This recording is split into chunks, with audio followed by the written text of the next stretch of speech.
Good evening and welcome to Aware on the Air, presented by members and friends of Aware, a local peace group. The name Aware is made up of the initials of our full name, Anti-War, Anti-Racism Effort. I'm Carl Estabrook. We're recording this at noon on Tuesday, September 26th, in the studios of Urbana Public Television, Urbana, Illinois. As the fall semester finally gets underway in earnest at the little university around the corner, two panels on U.S. war. One event sponsored, one even sponsored by a unit at, as they say, at the University of Illinois, and the other by our organization, AWARE, take place this week. I'm happy to see that's happening. The silence has been deafening in terms of academic commentary on U.S. war making. Our subject on this program is the wars the U.S. government is waging around the world, and the racism against people in foreign countries encouraged sotto voce by our government as an excuse, not the reason, for their wars. At this moment, the U.S. is making war and killing people in Afghanistan, Iraq, Libya, Pakistan, Somalia, Syria, and Yemen. Thousands of U.S. troops are fighting in these wars, although most Americans are not aware of it. In addition, the 70,000 members of the U.S. Special Operations Command are active in 3/4 of the countries of the world. Their activities include kidnapping, we call it rendition, torture, and murder. As the rest of the world recognizes, but Americans don't, they're nothing less than American death squads. Why is our government terrorizing the world to the point that international polls show the U.S. is by far the most feared country in the world? Not Russia, China, North Korea, or Iran. The answer is simple and horrible. The U.S. is killing people to protect the profits of the 1%, the American economic elite. AWARE was formed 16 years ago after the attacks on New York and Washington on 9/11/2001, and before the U.S. invasion of Afghanistan, which began America's longest war. Barack Obama was the first U.S. president in history to have been at war all the way through 2 presidential terms. The founders of AWARE saw that the U.S. government would use the crimes of 9/11 as an excuse to carry on its wars in the Mideast.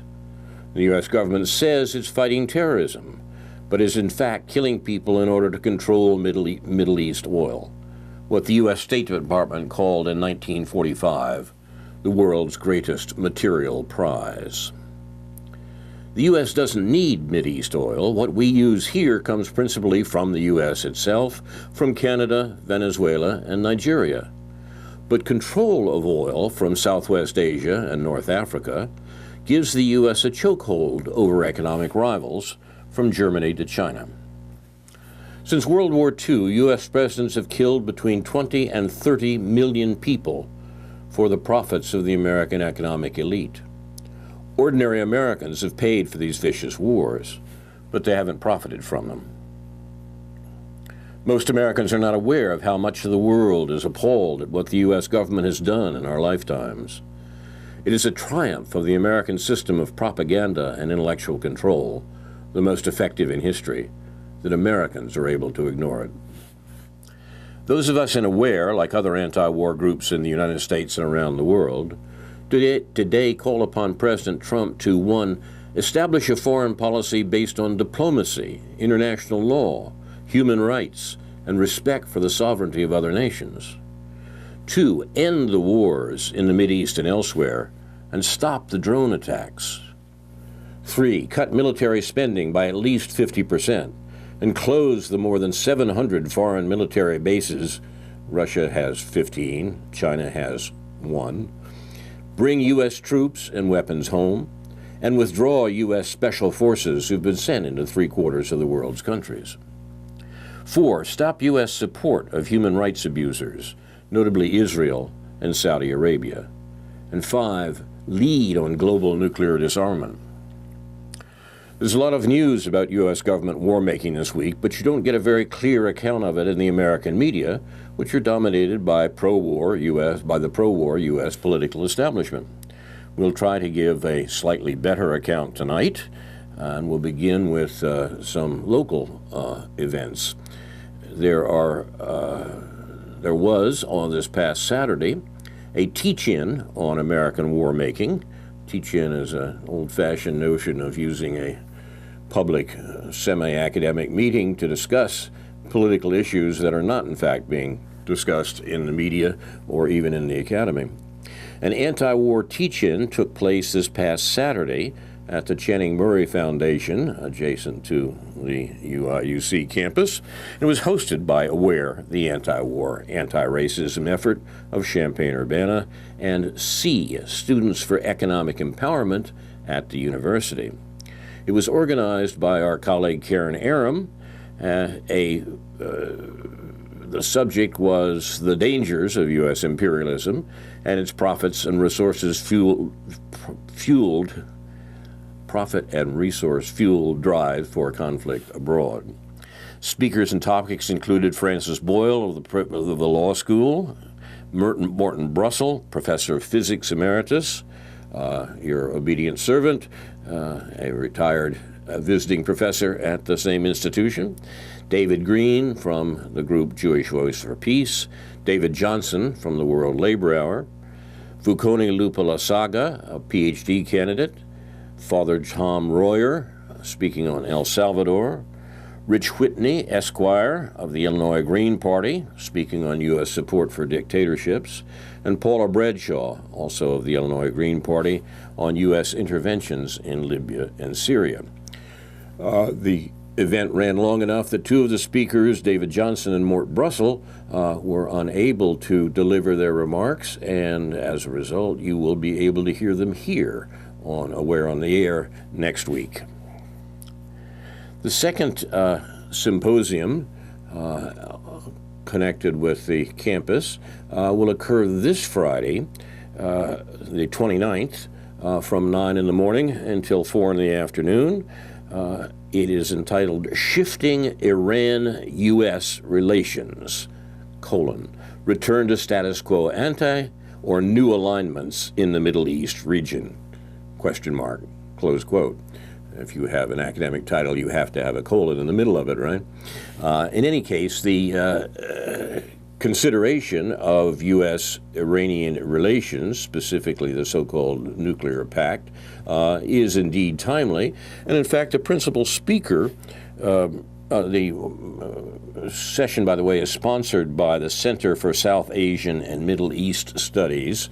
And I'm always amused that someone, when they named that particular center, didn't notice that the acronym would be C-SAME-S.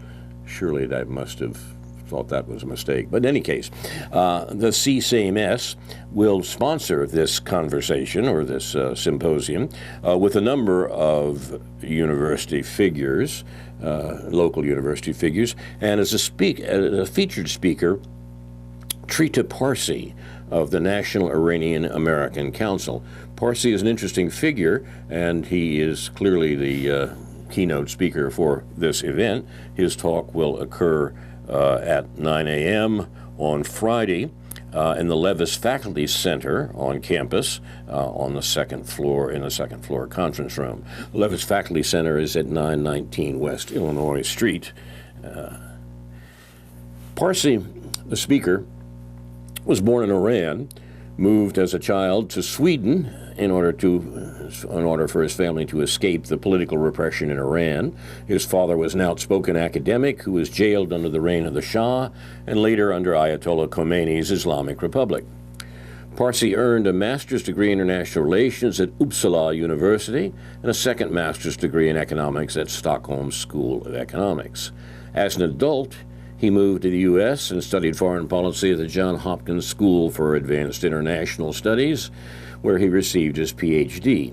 in international relations under Francis Fukuyama. You may remember Fukuyama's name for a book almost a generation ago now called The End of History. His political views and historical views have changed a good bit, and his student, Parsi, the speaker this week, is hardly a slavish imitator of Fukuyama's positions, either in his neocon or post-neocon views. Parsi worked for the Swedish Permanent Mission to the United Nations in New York, where he served in the Security Council, handling the affairs of Afghanistan, Iraq, Tajikistan, and Western Sahara, and on the General Assembly's Third Committee, addressing human rights in Iran, Afghanistan, Myanmar, and Iraq. He serves as an adjunct professor of international relations at Johns Hopkins University, an adjunct scholar at the Middle East Institute, and a policy fellow in the Woodrow Wilson International Center for Scholars in Washington, D.C. He's a Swedish citizen and a permanent resident of the United States. He's fluent in Persian, English, and Swedish. In 2002, Trita Parsi founded the National Iranian American Council, whose stated purpose is, quote, strengthening the voice of Iranian Americans and promoting greater understanding between the American and Iranian people. We accomplish our mission through expert research and analysis, civic and policy education, and community building, close quote. Parsi argues the conflict between Israel and Iran was not ideological, but strategic and geopolitical. In a 2012 article for Salon, Parsi accuses Israel of using, quote, the threat of war to push the U.S. and the EU into passing economic sanctions on Iran and denounce those sanctions as blind and indiscriminate. In other words, he wants to argue that the Middle East difficulties amongst the clients and opponents of the United States are a matter of geopolitics and geostrategy, not really a matter of ideology. I think that's probably right. In 2007, Yale University Press published his Treacherous Alliance, The Secret Dealings of Israel, Iran, and the United States. Parsi's work is an expansion of his 2006 PhD dissertation at Johns Hopkins under the supervision of Francis Fukuyama. The book received many positive reviews. In Foreign Affairs, the conservative foreign policy journal, it was called, quote, a well-constructed history. Former U.S. Ambassador Peter Galbraith praised the book as a wonderfully informative account. The book was also praised by political scientist John Mearsheimer, who wrote the important book on the Israel lobby a decade ago, and former National Security Advisor Zbigniew Brzezinski, who was on Parsi's dissertation committee. Brzezinski is the originator of modern jihadism in the Carter administration. So the point is that Parsi had a range of establishment and semi-establishment figures in his academic background. His own views do not necessarily represent those.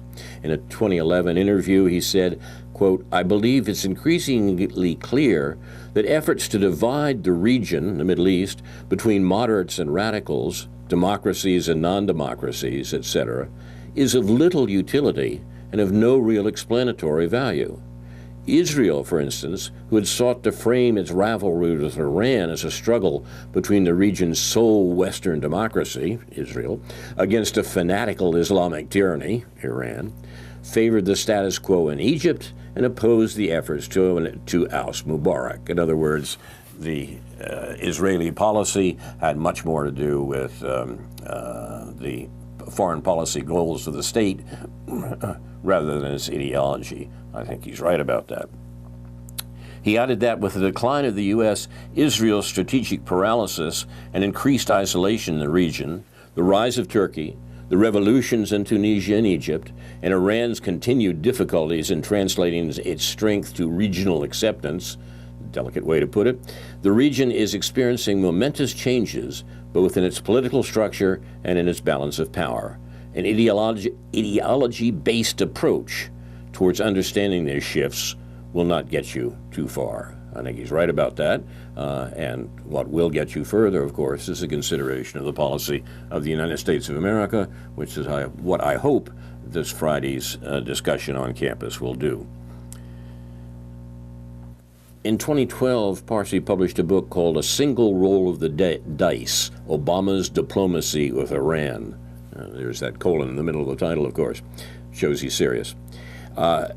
His thesis was that U.S.-Iran relations are in a stalemate caused by institutionalized enmity, Once again, delicately put, the U.S. overthrew the government of Iran, the elected government of Iran, in 1953 and imposed a dictatorship on that country for more than a generation. The Iranians, not surprisingly, were a bit annoyed by that, and present relationships between Iran and the United States are based on that. The 30-year-old U.S.-Iran enmity is no longer a phenomenon, it's an institution, writes Parsi. He argues that the way forth is through sustained diplomacy, which he considers, quote, the only policy that remains largely unexplored and that has a likelihood of achieving results amounting to more than kicking the can down the road, close quote. That's the way they talk in Washington, eh? A single roll of the dice, Obama's diplomacy with Iran was selected by the conservative Journal of Foreign Affairs as the best book of 2012 on the Middle East. He's been a guest. He has some peculiar outlets, so to speak. He's been a guest on the Colbert Report and on the Daily Show with Jon Stewart. He also gave a widely viewed TED Talk on the possibility of peace between Iran and Israel. He's no desiccated academic. A frequent guest on news programs including CNN, PBS NewsHour, NPR, BBC, and Al Jazeera, the establishment media.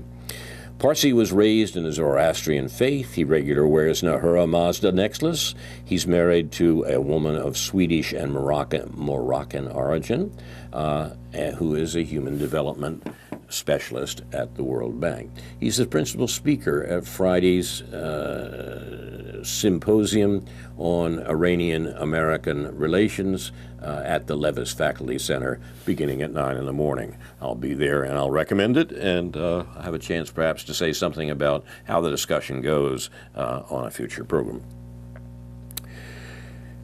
You're watching Aware on the Air. Our task is to consider the news of the U.S. wars, which is not being considered in mainstream media.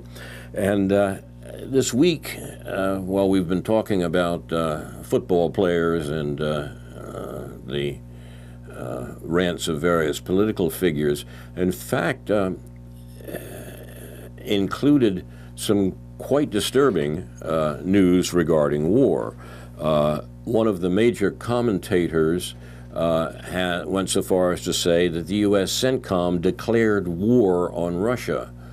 That may not be too far wrong. CENTCOM, of course, is the American military establishment that is conducting the wars in the Middle East. Central Command is where you get the title CENTCOM. Day before yesterday, 3 high-ranking Russian officers, a general and 2 colonels, were killed in what was called an ISIS attack, ISIS, the Islamic State, an ISIS attack in eastern Syria. It's likely that they were killed by U.S. Special Forces or insurgents under U.S. Special Forces control, the jihadists that the Obama administration brought in from Qatar and Saudi Arabia. The incident will be understood in Russia as a declaration of war between the U.S. and Russia in Syria, says this commentator. Once again, that may be true. The U.S. Central Command of the Middle East wants the oil fields in East Syria under control of its proxy forces to set up and control a U.S.-aligned Kurdish mini-state in the area. The Syrian government, allied with Russia, needs the revenues of the oil fields to rebuild the country. Last week, the Russians issued sharply worded statements against U.S. coordination with al-Qaeda terrorists in the Idlib province and warned of further escalation. Idlib province is in east-central Syria. The jihadists that the Obama administration provided to try to overthrow the Syrian government are centered in part of that region, and the contest between the U.S.-backed terrorists and the Damascus government and its Russian and Iranian allies continues. Yesterday, day before yesterday, the Russian Ministry of Defense accused the U.S. military in East Syria of direct collaboration with the Islamic State. U.S. Army special units provide free passage for the Syrian Democratic Forces through the battle formations of the Islamic State. The Syrian Democratic Forces refers to a coalition of Syrian Kurds and Arabs who are aligned with the United States against the Damascus government. The U.S. is essentially supporting their collaboration with the Islamic State terrorists that the U.S. is supposedly attacking in Syria. Quote, facing no resistance of the IS militants, the SDF units, the Kurdish Arab units, are advancing along the left shore, the left bank of the Euphrates River towards Deir ez-Zor. Deir ez-Zor is a military choke point in central Syria, and it's shaping up to be a major site of battle between the Syrian government and the insurgents, the rebels, the jihadists, who are, according to this account, are covertly being backed by the United States. The newly released images from the Russian Ministry of Defense clearly show that U.S. Special Operation Forces are stations at the outposts previously set up by the Islamic State militants. The U.S. is cooperating with the terrorists of the Islamic State. Despite that, the U.S. strongholds being located in the ISIS areas, no screening patrol has been organized at them, the Russian Ministry of Defense said. The accusations are plausible. Large parts of ISIS and Deir ez-Zor, in the middle of the country, consist of local tribal forces from eastern Syria. U.S. Special Envoy Brett McGurk recently met tribal leaders who had earlier pledged allegiance to ISIS. Deals were made. The U.S. diplomat tasked with the job, or pictures of this U.S. diplomat whose job was to make nice with the ISIS terrorists were published. Several people pointed out that the very same dignitaries were early pictured swearing allegiance to the Islamic State. Just like during the Anbar Awakening, that was a phase of the war in Iraq in which the U.S. tried to buy off opposition figures and from the Sunni communities, and was largely successful in doing so. Just like during the Anbar Awakening in its war in Iraq, the U.S. is bribing the local radicals to temporarily change over to its side. This will help the U.S. to claim that it defeated ISIS, but as soon as the payments stop, the very same forces will revert back to their old game.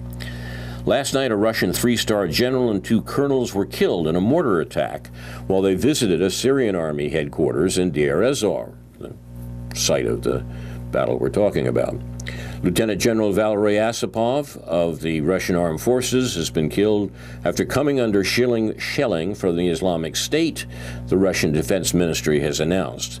In a statement, the ministry said that Asipov was at a command post manned by Syrian troops, Damascus government troops, assisting commanders in the liberation of the city of Deir ez-Zor from Islamic State. This lieutenant general is the highest-ranked Russian officer to be killed in the Syrian campaign. He was the commander of the 5th Army in Russia's Eastern Military District, one of the 4 strategic commands in the Russian Armed Forces. The Russian forces, of course, are in Syria at the invitation of a legitimate government, whereas the American-backed terrorists of course, have no legal right to be there, and the American troops, the American Special Operation Forces who are there, also have no legal right to be there. The Russian military, as usual, reacts calmly and officially attributes the attack to ISIS. Doing so avoids pressure to immediately react to the attack. The U.S. will interpret this as a face-saving Russian retreat, but in fact it is unwillingness to rush into further Russian-American confrontation, even though there's a strong suspicion that the murder of the Russian officers was in fact directed by American special forces, even though it's ascribed to the terrorists.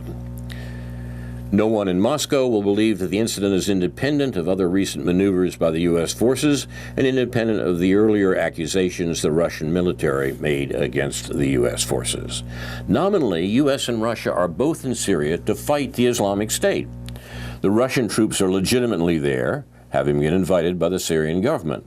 The U.S. forces have no legal justification for their presence. So far, open hostilities between the two sides, Russian and U.S. troops, have been avoided.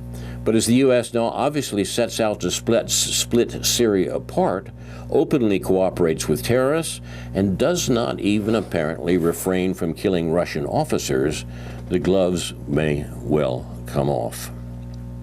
The U.S. Central Command has declared war on the Russian contingent in Syria. A high-ranking Russian general has been killed. This inevitably requires a reaction. The response does not necessarily have to come from Russian forces. Moscow has many capable allies in the area. The response does not necessarily have to come even in Syria. Accidents and incidents like the so-called ISIS mortar attack that killed the general, or unintentional bombing of troops concentrations on the other side, which was also, according to the Americans, occurred, can happen on both sides of the front. Cars can blow up, bridges can collapse. Any U.S. officer or civilian official in the larger Middle East should be aware that they too are now targets. This view may be over harsh, but it certainly does seem that the difficulties between the Russian and American forces in Syria are growing. The website to Iran puts a spin on this that seems to me to be more or less correct.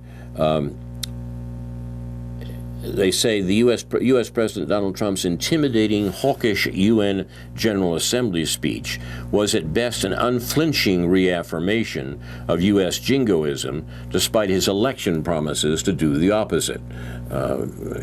We remember that Trump in the election spoke of a non-interventionist policy of reducing the war provocations that the Obama administration engaged in, and candidate Clinton clearly intended to continue.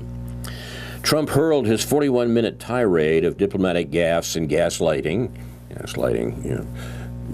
misrepresenting people's motives, at self-determined governments and brazenly guilt-tripped the United Nations in a manner not seen since the 1937 address of the German Chancellor to the defunct League of Nations. That may be a bit harsh, but still in all, the speech did stir passions on various sides. Despite the inconsolable depravity of his words, Trump's speech to the UN, one should focus more on their timing and intentions in order to decipher the U.S. president's agenda. Trump's UN call for unity and obedience reveals several pressing urgencies for the U.S. military dictatorship behind him. That may be a bit strong, but it does seem to be the case that U.S. military policy and in foreign policy in general has been put in the hands of three generals: General Kelly, the Chief of Staff, General McMaster, the National Security Advisor, and General Mattis at the Defense Department. This troika seems to be directing American military policy and American war policy, and Trump has indicated that indeed is his intention. It's been firmly established that the current U.S. administration is solely in charge of managing dollar diplomacy around the world, and in the wake of the 9th annual BRICS Summit in Xiamen in China and flagship Belt and Road Summit held in Hong Kong, are terrified of a massive global divestment in dollar-denominated oil driven by Chinese-led development. Nearly Trump's entire cabinet, a roster consisting of seasoned military generals, allows him more intimate coordination with its bloated coercive apparatus, the military, to enforce dollar hegemony. Underneath its harsh superstructural rhetoric, the Trump administration is attempting to seize two strategic oil shipping routes, the Strait of Hormuz and the Strait of Malacca, in order to usurp the lion's share of global oil trade from the Asian continent and underpin its petrodollar hegemony. This seems to me essentially correct. The U.S. interest in controlling oil flows from the Middle East is, as I mentioned earlier, literally for generations, been a matter of control rather than access. The U.S. does not need oil from the Middle East, but controlling the flows of oil from the Middle East are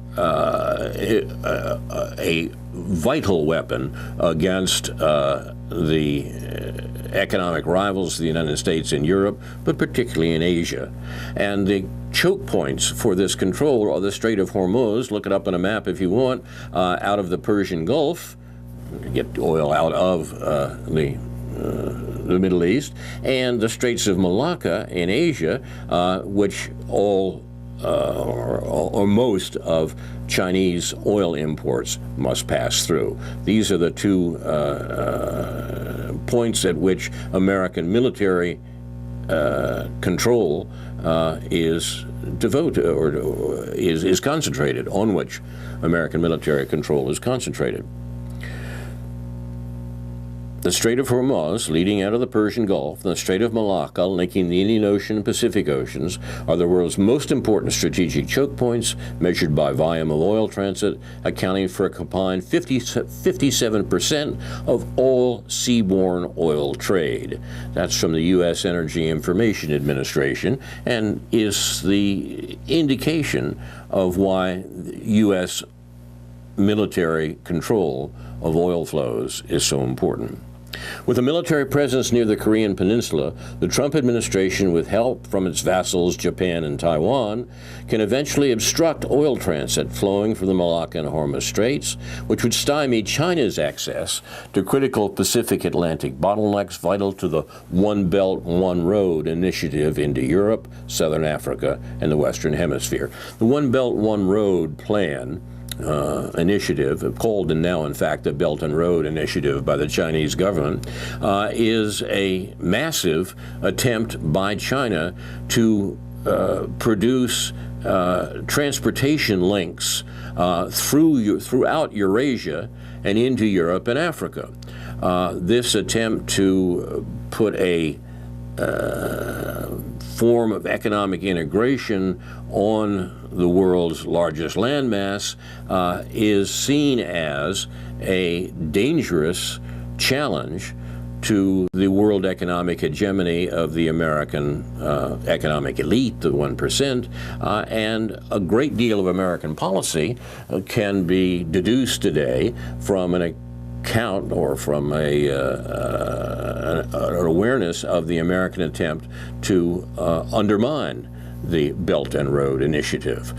This is what American wars are about, and in some ways one can argue that they're what American wars have been about for more than a century, going back at least as far as the open door policy in 1899, when America said, look, no other powers are going to be able to, are going to be allowed to exclude us, that is the American economic elite, from China, because to do that would hurt the profits of that American economic elite. That's been conscious American policy since, as I say, the end of the 19th century. In some ways, that's what the unpleasantness with the Japanese in the 1940s was all about, the war in the Pacific. What the Japanese were attempting to do was establish what they called the Greater East Asia Co-Prosperity Sphere, a control of Asian economy that would have had the effect of excluding the sort of American control, the American exploitation that had been going on literally for generations by the time of Pearl Harbor.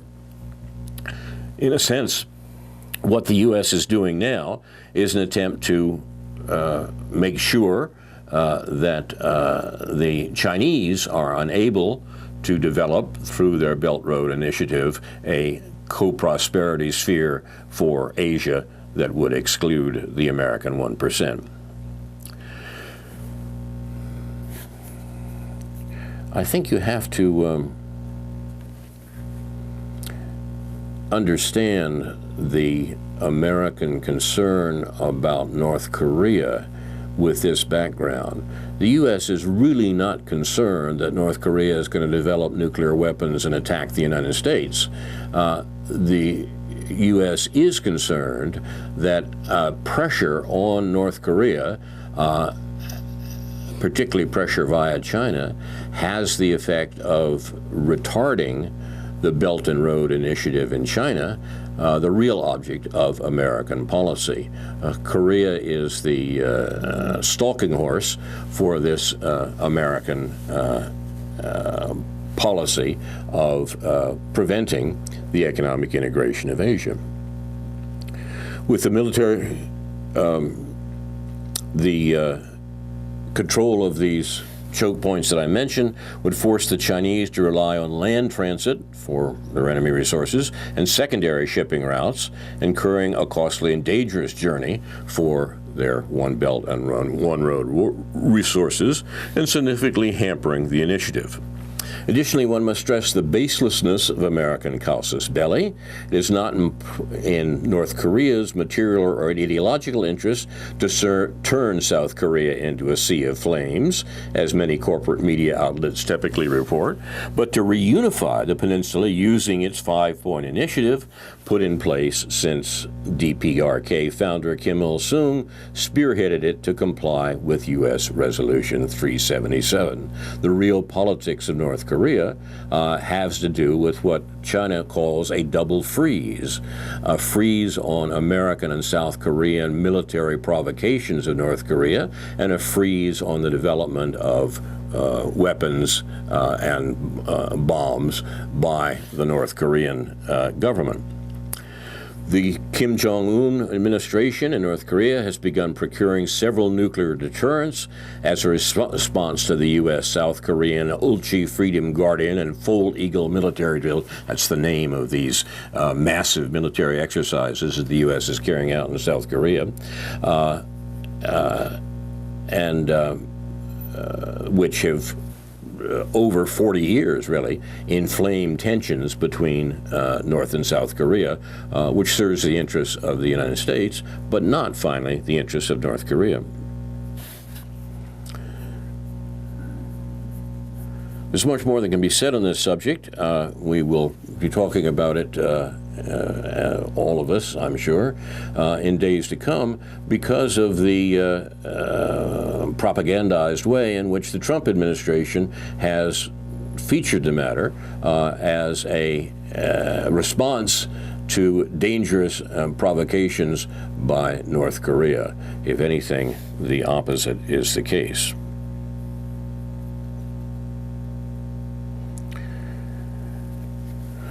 Also in the Middle East, there is a move towards Kurdish independence in Iraq and also in Syria that concerns the U.S.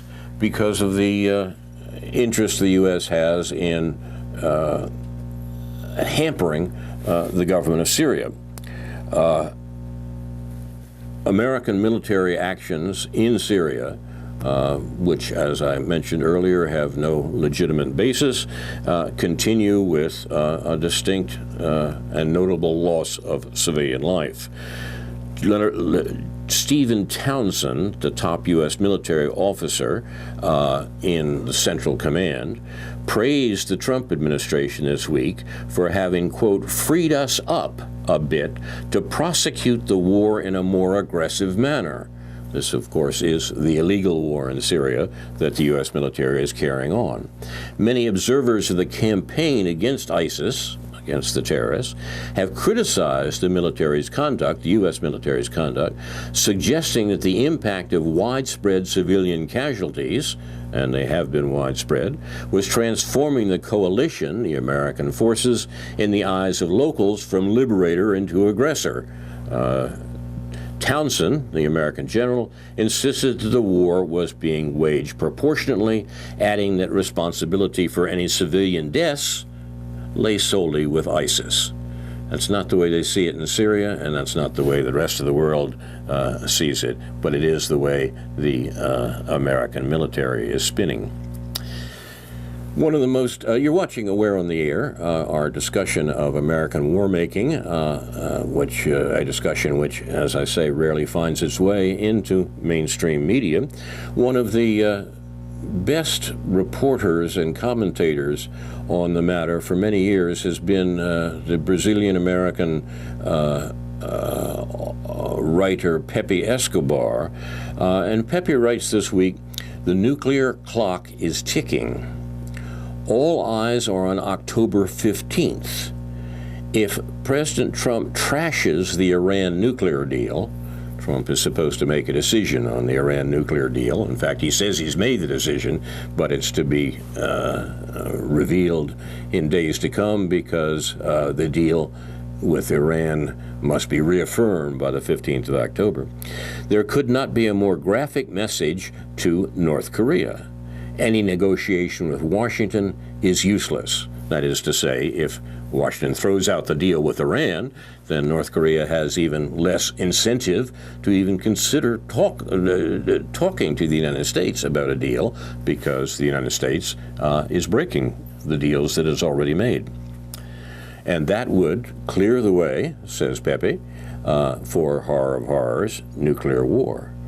Trump has already explicitly said and tweeted that diplomacy means nothing. He's bound to destroy the DPRK, the Democratic People's Republic of Korea, North Korea. With all that it implies, millions in collateral damage north and in our ally in the south. Phase 1 of the American PSYOPs is already accomplished, labeling Kim and the DPRK, the government of North Korea, as evil and mad. That view has been put across to the American people with a good deal of success. Phase 2 is a go, that a set of military options already advertised by the head of the American War Department, Mad Dog Mattis. So the situation is set up there in a way that even if the United States doesn't mean to press on to a nuclear war in Korea, the possibility of accident is very great. So now the nuclear clock, writes Escobar, depends on whether the DPRK gets a nuclear-armed ICBM capable of striking the continental U.S. before sanctions really start to bite. Make no mistake, a U.S. preemptive nuclear strike is very much on the table. I hope he's wrong about that, but he's well informed. Even after Beijing said China will intervene in support of Pyongyang and in support of North Korea, and even after Moscow, via the Foreign Minister Lavrov, said the U.S. won't attack. In parallel, though, allegedly serious places such as the U.S. Korea Institute at Johns Hopkins, mentioned them earlier, are breathlessly peddling the notion of a thorough and well-planned nuclear strike, drawing on U.S. strategic forces that might well successfully disarm the DPRK and paralyze its command and control. That's what they're saying in academic political circles in the United States, and we have to figure that's what's being said in the councils of the Pentagon and the State Department as well.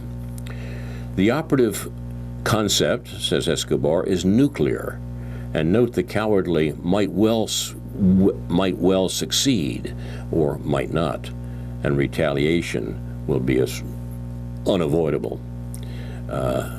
Escobar's view, as I say, is dark.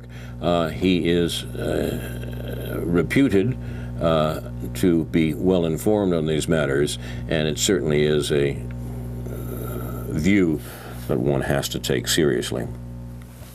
You're watching Aware on the Air. We're trying to talk about American war making and the prospects for it around the world, and it is not a happy time.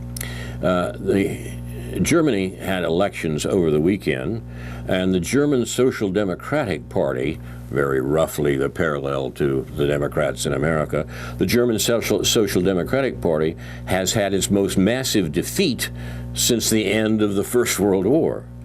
Martin Schulz, the candidate of the SPD, the Socialist Party, the Social Democratic Party of Germany, lost 500,000 of his voters to the AfD. The AfD is the new right-wing party. Some people would call it a populist party, Action für Deutschland.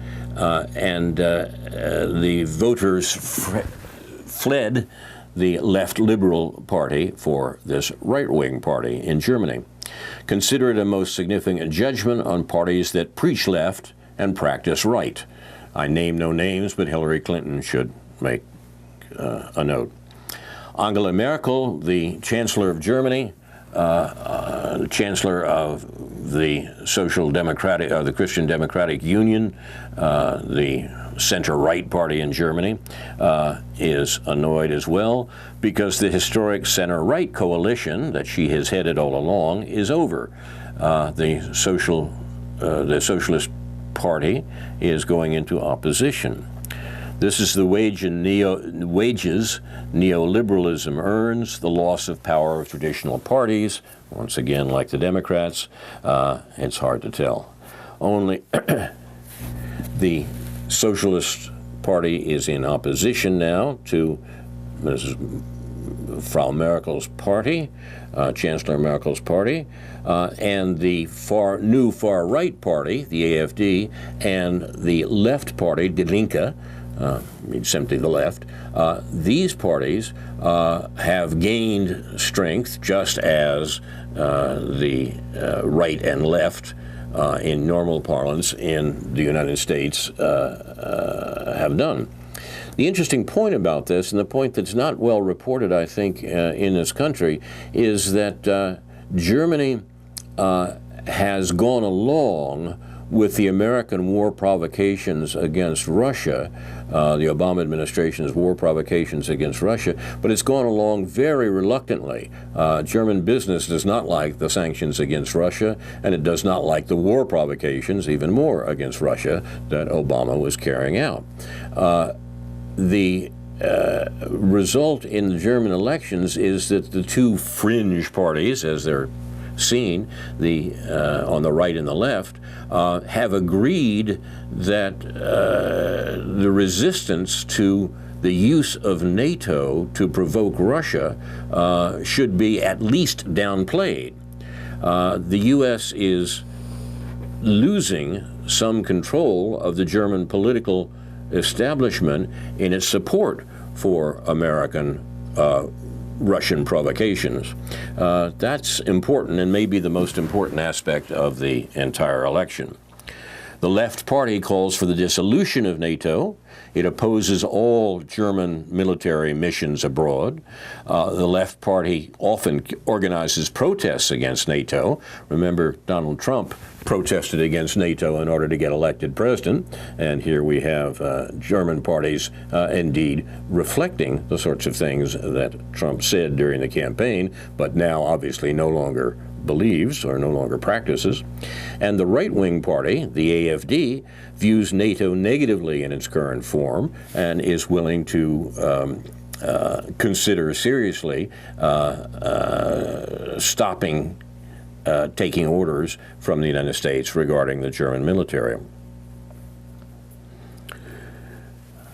In this country, we've been talking this week about the national anthem and whether football players should kneel down.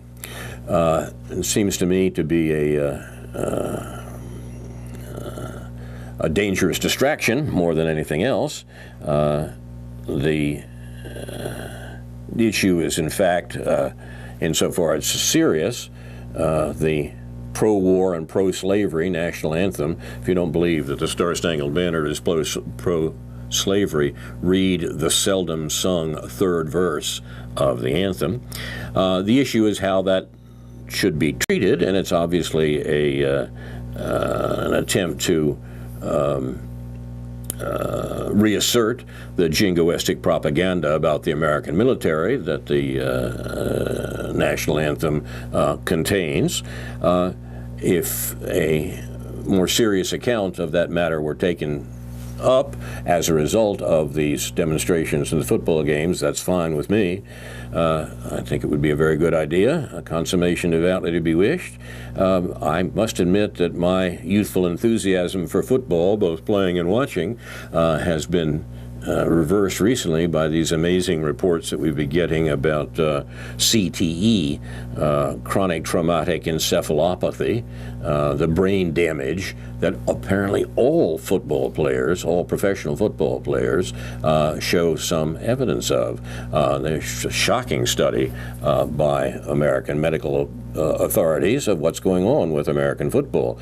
And it's hard not to think that what really should be happening here would be the game itself should be banned. But what we're talking about now has much more to do with American war propaganda, American political propaganda, than anything else.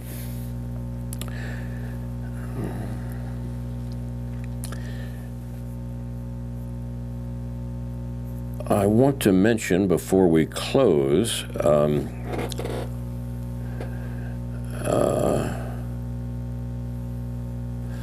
that whatever may happen in the war threats that we're hearing from the administration and even more from the Pentagon, and the activities, the actual policies that the Trump administration follows,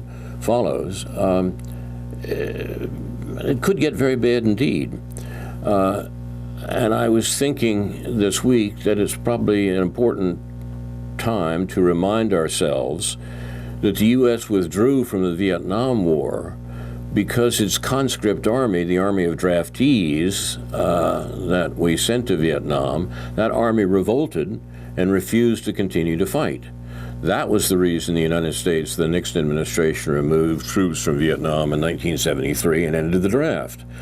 We don't talk about it that way. We don't talk about the army that the U.S. sent to Vietnam as revolting, but that's what it did, and that's why American policy changed. There's more to be said about this, and it's being bruited about a good bit as a result of the PBS series on Vietnam, and I think we'll have to talk about this some more in future programs, because there's a great deal of myth-making going on, both in the Ken Burns program, series of programs entitled Vietnam, it's being shown right now, and in the discussion of that war and its importance for American politics, American war making today. What, after all, is to be done if Trump, who as president is perhaps the weakest U.S. president since Calvin Coolidge, and the generals whom he's put in power, who seem to be running American war making around the world, if they actually launch an aggressive war against North Korea, as Pepe Escobar was suggesting, or even Venezuela, as another saber Trump rattled at the UN, or perhaps the real objects of American policy, against the real objects of American policy, China and Russia.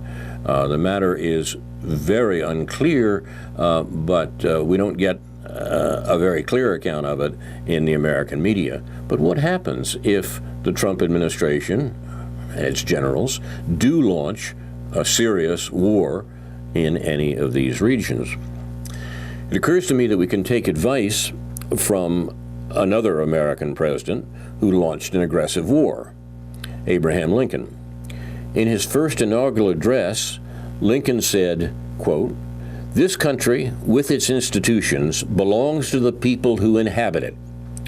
Whenever they shall grow weary of the existing government, they can exercise their constitutional right of amending it or their revolutionary right to dismember or overthrow it," close quote.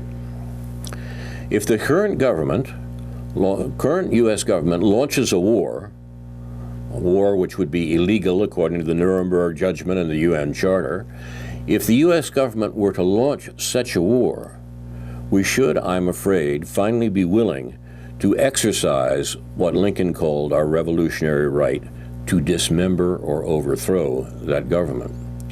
Now, I certainly hope it doesn't come to that, but given the sort of war talk that we're getting from the administration and the concern expressed by outside observers with the sophistication of Pepe Escobar, it's at least an issue that we should think about it. What do we do if the U.S. sends nuclear bombs over North Korea or attacks Venezuela with the American military rather than just proxies as it has done so far? The American government this week was talking again about mini nukes. That is, nuclear weapons small enough to be used in battlefield circumstances, not major destructions of cities. This resurrection of this idea this week is particularly troubling. The American government clearly wants to produce these weapons and probably use them. There's a good deal of talk this week about a speech that Bernie Sanders, the supposed liberal figure in the American Democratic Party, gave at Westminster College this week. Westminster College was the site of Winston Churchill's Iron Curtain speech at the end of the Second World War.